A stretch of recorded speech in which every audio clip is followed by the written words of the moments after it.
Hello नमस्कार दोस्तों, आप सभी का स्वागत है आज के हमारे इस वीडियो में। इस वीडियो में बात करने वाले हैं कि कितने सवाल सही होने पर आपको आईवीआर कॉल आने के चांस होंगे। तो यहाँ पर कई लोग मेरे से कमेंट्स में पूछते हैं कि मुझे आईवीआर कॉल अभी तक नहीं आई है, मैंने पूरे सवाल सही करे हैं, या फिर मेरा एक सवाल गलत हो गया तो अब क्या मुझे आईवीआर कॉल आएगी, या फिर कितने सवाल सही करने होते हैं जब आईवीआर कॉल आने के चांस होते हैं।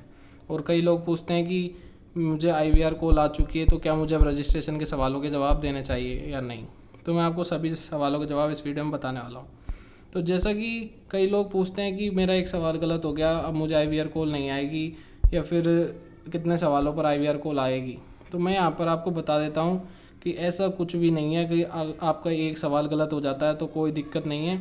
केबीसी क्या करता है, जैसे कि इस सीज़न में 1 से लेकर 10 सवाल पूछने जाने वाले, और आज लास्ट सवाल पूछा जाएगा। 10 सवाल टोटल पूछे जाएंगे और 22,500 लोगों को कॉल आना, यहाँ पर केबीसी ने बताया है कि आईवीआर कॉल 22,500 लोगों को आएगी। तो अब यहाँ पर केबीसी ऐसा नहीं करता है कि सारे सवालों के जवाब देखने के बाद कि कौन कितने जवाब सही दे रहा है उसको आईवीआर कॉल करता है, ऐसा बिल्कुल नहीं है।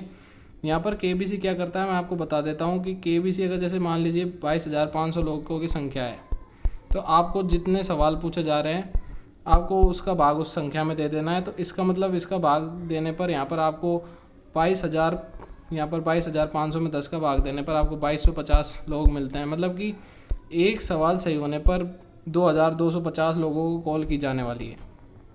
इसका ये मतलब होता है कि अगर मान लीजिए आपने पहला सवाल गलत कर दिया तो आपको कॉल नहीं आएगी। ये तो फिक्स है कि अगर सवाल गलत करते हैं तो कॉल नहीं आएगी।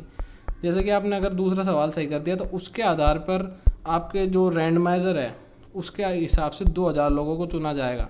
तो अगर उसमें आपका सिलेक्शन होता है तो आपको आईवीआर कॉल आना निश्चित है। जैसे कि मान लीजिए अगर अभी तक 9 सवाल पूरे होने पर भी किसी ने अगर सवाल नहीं दिए हैं जवाब, और अगर वो सीधा 10वें सवाल का जवाब भी देता है और अगर उसका रैंडमाइजर में सिलेक्शन हो जाता है तो उसको भी आईवीआर कॉल आने के चांस पूरे होते हैं, अगर उसे आना होती है तो।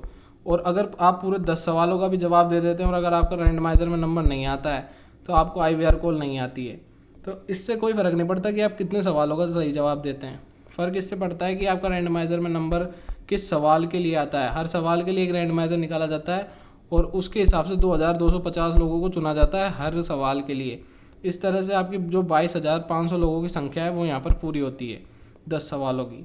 वो तो ये थी यहाँ पर अपडेट कि कितने सवालों पर कितने लोगों को चुना जाता है और कैसे आईवीआर कॉल आती है। तो आने वाले को तो एक भी सवाल सही करके आईवीआर कॉल आ जाती है और नहीं आने वाले को 10 सवाल सही करने पर भी नहीं आती है। तो ये थी यहाँ पर अपडेट आईवीआर कॉल की। तो जिन लोगों ने, और एक सवाल ये भी था कि जिन लोगों ने केबीसी की आईवीआर कॉल आ चुकी है उनको रजिस्ट्रेशन करना चाहिए या नहीं।